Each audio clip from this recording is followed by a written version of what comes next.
दोस्तों, एक बहुत बड़ी धमाकेदार खबर है और खबर वक्फ बोर्ड कानून से जुड़ी हुई है। आप जानते हैं कि वक्फ बोर्ड कानून को लेकर के सुप्रीम कोर्ट में केस दायर किया गया है।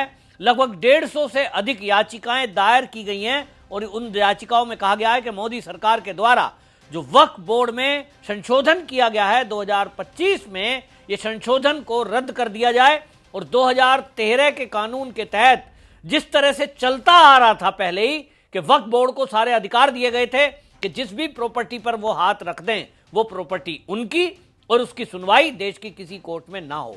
इसके पक्ष में कपिल सिब्बल, अभिषेक मनु सिंघवी और ऐसे कई वकील खड़े हैं।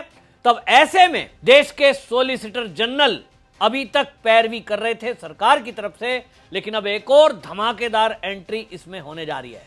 तुषार मेहता के बाद अब इसमें एक और एंट्री होने जा रही है और वो एंट्री है पूर्व सॉलिसिटर जनरल हरीश साल्वे। जी हां, हरीश साल्वे वो नाम है जिन्होंने इंटरनेशनल कोर्ट में कुलभूषण जाधव का केस लड़ा था और मात्र ₹1 लिया था। उनकी राष्ट्रभक्ति सबने देखी है। जब वो देश के अंदर थे तो किस तरह से न्यायपालिका में फैले भ्रष्टाचार पर वो सवाल उठाते रहे हैं और वो व्यक्ति हैं जिन्होंने अभी हाल ही में जब नोटों का जखीरा एक जज के घर में, जो जस्टिस यशवंत वर्मा है, उनके सरकारी बंगले में जब आग लगे नोटों को देखा तो उनकी टिप्पणी आई थी और उन्होंने कहा था कि इस देश में अब जुडिशियल रिफॉर्म की आवश्यकता है क्योंकि जो कोलिजियम सिस्टम है ये बेकार है। और उन्होंने कहा कि जो आज सोचते हैं कि 1960, 70 या 80 का दशक है, अब वो नहीं है। अब सोशल मीडिया का जमाना है, सूचनाएं तुरंत आती हैं, तो जजों के बारे में भी सारी खबरें आज सोशल मीडिया पर हैं और ऐसे में इनको सुधार करना होगा।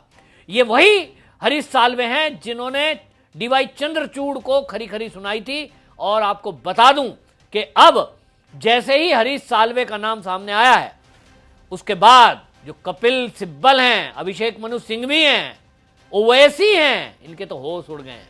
अब क्या होगा, केस हारना तय है।